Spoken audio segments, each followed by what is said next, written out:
Panorama group, जो सोचता है वो करता है। आपके अपने सपनों का आशियाना। नमस्कार, आप देख रहे हैं सिटी पोस्ट और मैं हूं अभिषेक मिश्रा। पूर्व केंद्रीय मंत्री और राष्ट्रीय लोक जनशक्ति पार्टी के राष्ट्रीय अध्यक्ष पशुपति पारस भारतीय जनता पार्टी के साथ हैं या नहीं हैं, थोड़ा सस्पेंस अब भी बचा हुआ है, क्योंकि अब तक आधिकारिक रूप से ऐलान नहीं हुआ है। न भारतीय जनता पार्टी ने ये ऐलान किया है कि पशुपति पारस एनडीए का हिस्सा हैं या नहीं हैं, और न ही पशुपति पारस ने ये आधिकारिक रूप से ये ऐलान किया है कि वो एनडीए का हिस्सा नहीं है, उन्होंने एनडीए छोड़ दिया है। दोस्ती बची नहीं है, दोस्ती में कुछ बचा नहीं है। पशुपति पारस और बीजेपी के रिश्तों में कुछ बचा नहीं है, बस औपचारिक ऐलान बाकी है। कई बयान ऐसे आ रहे हैं पशुपति पारस की पार्टी की तरफ से जो स्पष्ट संकेत दे रहे हैं कि आज कल परसों किसी भी वक्त पशुपति पारस ये ऐलान कर सकते हैं कि भारतीय जनता पार्टी के साथ वो दोस्ती तोड़ रहे हैं। इसकी आधिकारिक घोषणा वो कर सकते हैं।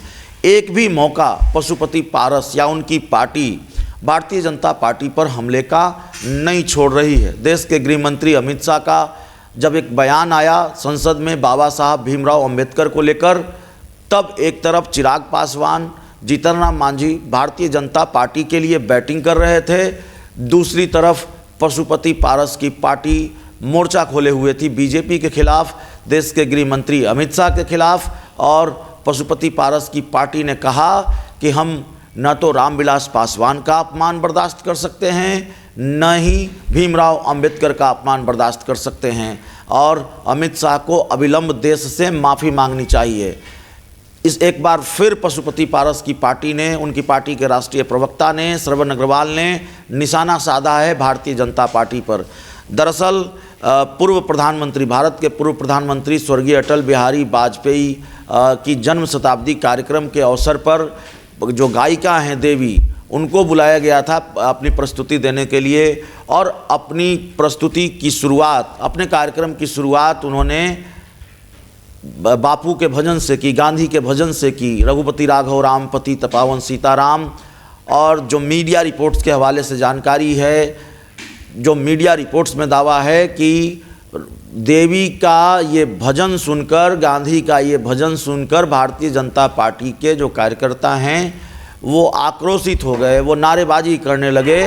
आयोजकों को, बीजेपी के नेताओं को उनको मनाना पड़ा, समझाना पड़ा, और यहाँ तक कि देवी को माफ़ी भी मांगनी पड़ी। इस पूरे मामले को लेकर अब हमला बोला है पशुपति पारस की पार्टी के राष्ट्रीय प्रवक्ता श्रवण अग्रवाल ने भारतीय जनता पार्टी पर। उन्होंने लिखा है कि श्रद्धेय पूर्व प्रधानमंत्री भारत रत्न अटल बिहारी वाजपेयी जी की जयंती पर बुधवार को पटना में जिस तरह से संविधान विरोधी और अंबेडकर विरोधी लोगों ने रघुपति राघव राजा राम पतित पावन सीताराम सबको सन्मति दे भगवान भजन का विरोध किया, ऐसे लोगों की मानसिकता ये दर्शाती है कि ये लोग अंबेडकर साहब के विचारों के विरोधी हैं।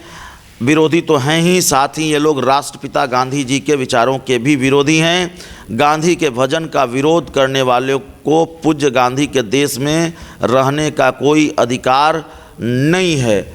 तो ऐसे लोगों को देश में रहने का कोई अधिकार नहीं है। पशुपति पारस की पार्टी ने करारा हमला बोला इस पूरे मामले पर। निशाने पर बीजेपी ही है, इसमें कहीं कोई दो राय नहीं है। तो इस ट्वीट से भी, इस बयान से भी ये समझा जा सकता है कि पशुपति पारस और भारतीय जनता पार्टी के रिश्ते मौजूदा वक्त में कैसे हैं। सिर्फ औपचारिक ऐलान बाकी है, दोस्ती टूटने की सिर्फ औपचारिकता बाकी है, बचा कुछ नहीं है इस दोस्ती में। बहुत बहुत धन्यवाद।